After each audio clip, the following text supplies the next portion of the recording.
அருட்பெருஞ்சோதியின் கருணையால் இன்று 10/1/2026 குருநாதர் நித்யானந்த சுவாமிகளுடைய ஜோதி உபதேச மாலையில் தந்த பாலயானந்தா என்ற குருவனுடைய பாடல் விரிகின்ற கருணை மலர் உரைகின்ற சிவஜோதி விட்ட குறை தொட்டது எனவே விதிவிகித மிதுவென்று மிதமைதம் அறியாத விண்ணின் ஒளி கண்ணின் அளவாய் தெரிகின்ற ஒரு சிந்தை அறிகின்ற அறிவென்று தெளியாத விழிக்குருடரை தினையளவு நினைவு சற்றும் அயராமல் அங்கே இருந்தால் தீவ ஒளி காண வெளி தோன்றும்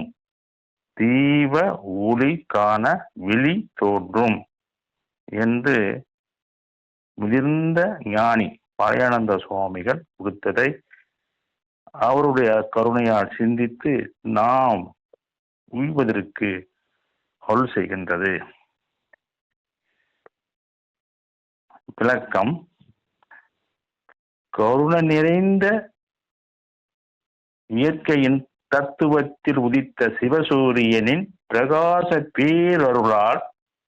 பிரகாசத்தின் பேரருளால் உலகத்தின் இருள் முழுவதும் நீங்கி பின் உயிர்களின் பிறப்பை தரும் பாச இருளை நீக்கி என்றும் அதில் வாழும் உயிர்களுக்கு நன்மையை அருள்வது எங்கும் பேர் ஒளியாக இருக்கும் சிவஜோதி கடவுளாகும்.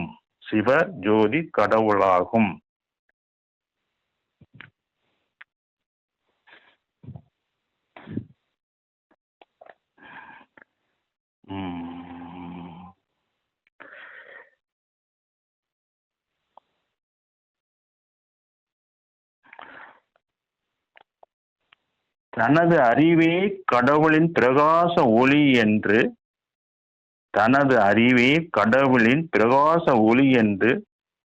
மரணம் வரும் வரை அறிவில் அறியாமல் உலக மயக்கத்தில் வாழ்ந்த அறிவிலியரே,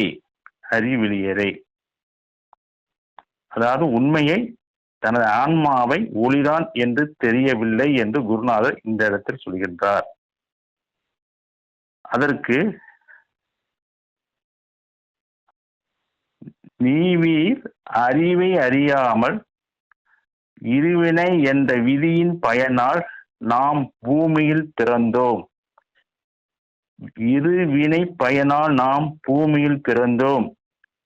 என்று அறிவில் தெளிந்து இப்பிறவில் உணர வேண்டும். அப்படி உணர்ந்தால் உலகத்தின் உயிரான பொருள் விளங்கும் சிற்றபையில் ஞானிகள் சொன்ன ஒரு பொருளை நாம் இமைப்பொழுதும் நீங்காமல் வள்ளல் பெருமான் சொல்வது நினைந்து உணர்ந்து அந்த இடத்தில் நமது மனமே அறிவின் ஒளியாக இருந்தால், நமது உயிரே அறிவின் ஒளியாக இருந்தால் எங்கும் வியாபித்திருக்கும், அதாவது பரவெளியில் விளங்கும் பேர் ஒளியை இப்பிறவியில் தனது அறிவினில் அறியலாம். அதுவே தீப ஒளி, அதுவே அகத்தில் அசைந்தாடும் செவ்வொளி, அதுவே அகத்தில் திருநடனம் செய்யும் நடராஜர்.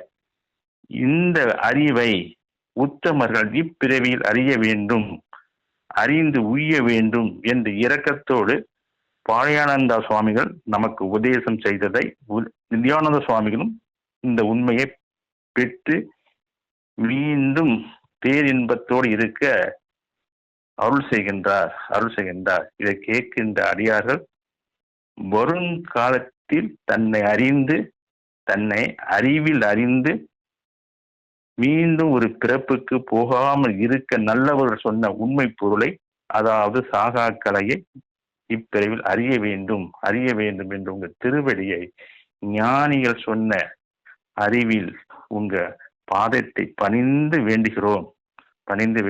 அருட்பெருஞ்சோதி ஆண்டவரை, கருணை கூர்ந்து நீ படைத்த உயிர்களுக்கு உள்ளத்தில் இருந்து உண்மையை பெற செய்து உன் திருவடியை தந்து அருள் தர வேண்டும். இந்த பிரபஞ்சம் முழுவதும் உயிர்கள் நலமுடன் வாழ்ந்து உன் திருவடி வந்து சேர அருள் தர வேண்டும். இயற்கைக்கு நன்றி. சிவம் நிறைவு.